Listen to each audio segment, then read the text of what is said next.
you a real live one of those. We have a sample inside the museum and some pictures. This little tree here is a Nagami kumquat, one of the smallest citrus, almost. Can you see the little? This isn't a good time of year for citrus, but it has the little kumquats on it. When you eat it, you just pop the whole thing in your mouth. Have any of you guys ever tried kumquats? What?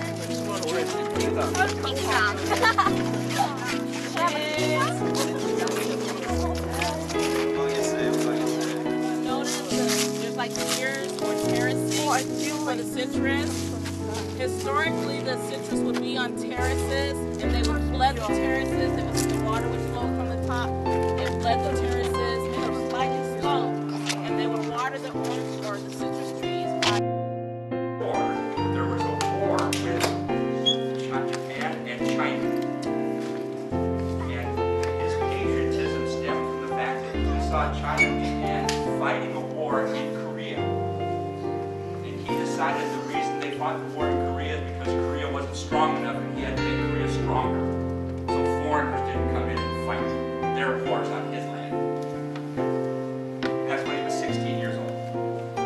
In 1902, he came to the United States. He was married at the time, and his wife's American name was Helen. Helen on. And they were the first married couple to immigrate from Korea into the United States, and she was only the second. To make one fun of the Koreans fighting with themselves. So they divided the area into sectors and grids, and they assigned each merchant their own land, their own area to sell it, because he wanted to present a united front, because Koreans had to be strong when they were in America. Okay, so that was the second defining moment. Okay. In 1904, he actually came to Riverside, and he came to Riverside not only to help his fellow countrymen, but to find a job. He needed he had a family. His first son was due. Philip was born in 1905 in Riverside. And if you don't know about Philip actually grew up to be a very famous American movie star. Philip Adams. He built the Dosan Monument in Korea. This is his son. And he moved his mother's remains there when they buried his father there. So the mother and father were both buried in Korea. But what he found was exactly what he left in Korea. He found the citrus industry that was being controlled by Japanese workers, and they were excluding the Korean workers. So he borrowed $1,500, which was an amazing amount of money in 1904. $1,500, and he actually borrowed the money from this gentleman right here, Mr. Rumsey. Rumsey was a very early to start a Korean self-help organization, kind of like an employment agency. Okay? And what he did is he negotiated with the growers, and he got the Koreans hired to work in the groves. He also strengthened their nationality, their belief in themselves, by teaching them that even as something as simple as picking an orange in another man's orchard can help Korea grow into independence. And because of his work ethic and because of the work ethic of the Koreans, by production, the Koreans actually became the most desirable workers in the orange groves, because they worked the hardest and picked the most oranges. Because that's what they had to do. Okay. He left and went back to Korea. Founded a national organization that lasted 60 years to fight for Korean independence against Japan. He came back in the teens, in like 1917, but in 1926 he went back, and that's when he was arrested for the first time. And he was imprisoned by the Japanese and died in 1938 in a Japanese prison camp. That's what I found out on the internet by looking him up. He is to be commended for. There were the community in Riverside at the time he was here was only 37 people. 37 people, and it was over. I don't know if you drove by the house where his house used to be was on the Chapel Cottage right here. There's not even a house. The road's not even there. But he grew that community because in 1905, Korea signed a treaty with the United States, and as many as 2,000 Koreans were coming in a month. And the organization and their support group were ready for them because of what goes on. Well, thank you so much. Thank you for letting me learn. Now we'll have James and Derek give the rest of the tour. Travel the mountains, and we have a camp set up something like this. And then we have a little flyer and and everybody that's shorter than me stand towards the front. And for that pretty lady, I want her to be my wife. Wow. And he's like, no, I want some camels and goats for my daughter. You can't have her. I'm the same way. That's how they used to barter. They actually used to barter their daughters.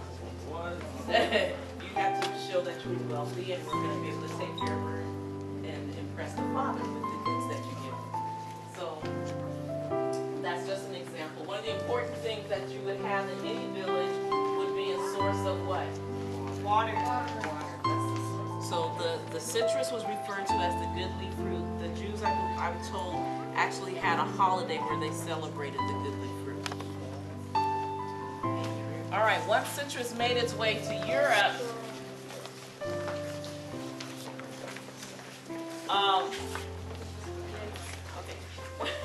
once they made its way to Europe, it was really popular in Italy. And Italy's climate is very much like California, except not as dry.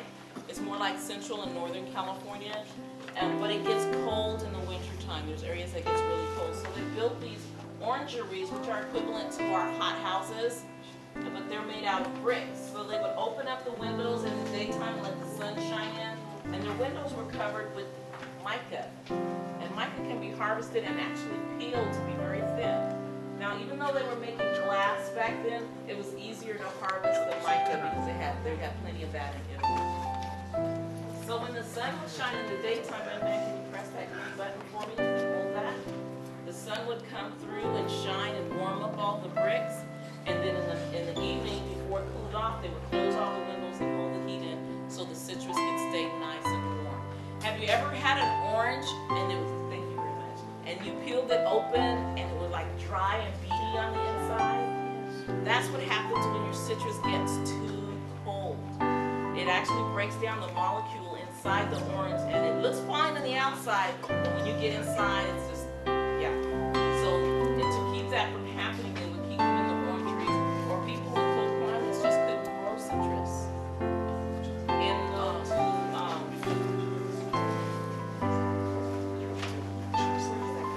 To Arabia, and turned the Muslims into Christians.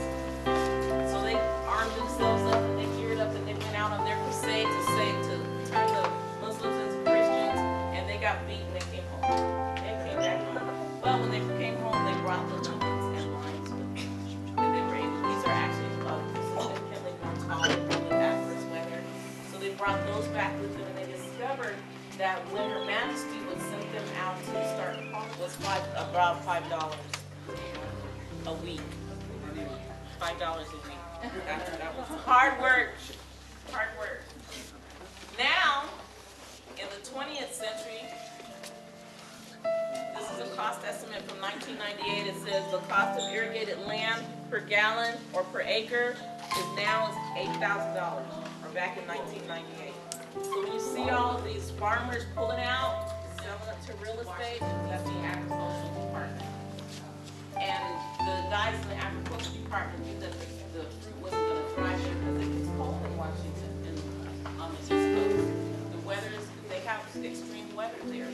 So they had a friend that just moved out to California, and they decided to send some of the fruit on their covered wagon to Eliza Tibbets. She lived in the Riverside area. Also Magnolia and Arlington, also in that area there. And she took the trees, she planted them, she took care of them, and she entered the fruit into a fair, like a county fair. And people tasted this fabulous fruit, and everybody wanted some. And that clay table holds moisture down on that side or on this side wherever it's flowing. These artesian wells were underground streams. They're underneath the clay table. So when man builds a drill and pokes through that clay table, then the water gushes out, and then they have canals or pools for the water to be stored in. In this case, these artesian wells feed the Santa Ana River, and when the snow melts, there's more pressure, more water, and then when in the summertime it's less water, but there's always water because it doesn't evaporate when it's underground like that. When you bring it out into the canals like this, then it starts evaporating. You lose a lot of your water. So the flume bridges like this were wooden bridges that helped the water stay at a certain level and was gravity fed and to feed all of the groves on this side of Riverside. I believe that later on in time, and I need to look it up, there was another canal built on the opposite end of Riverside. But today, the water is so expensive.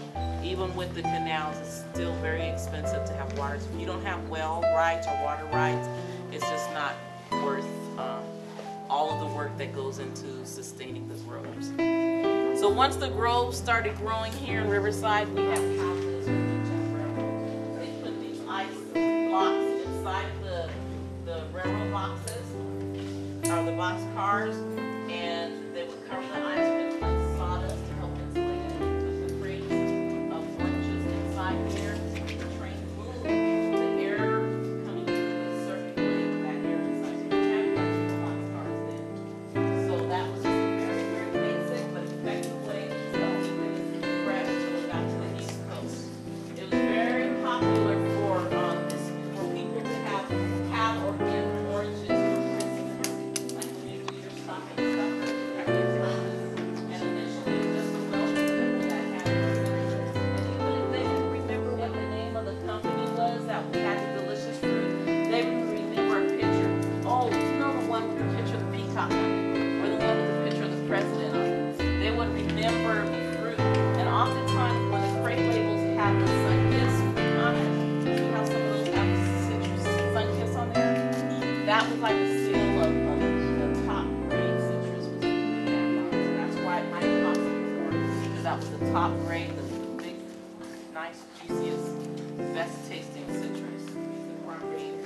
But being able to look at the property from afar. So this is actually an excerpt from one of the historic houses in downtown Riverside. Actually, my church comes out for that event, so your church is welcome to join us. Come out, sample some fruit, and then picnic in the park, and just enjoy being a part of our history.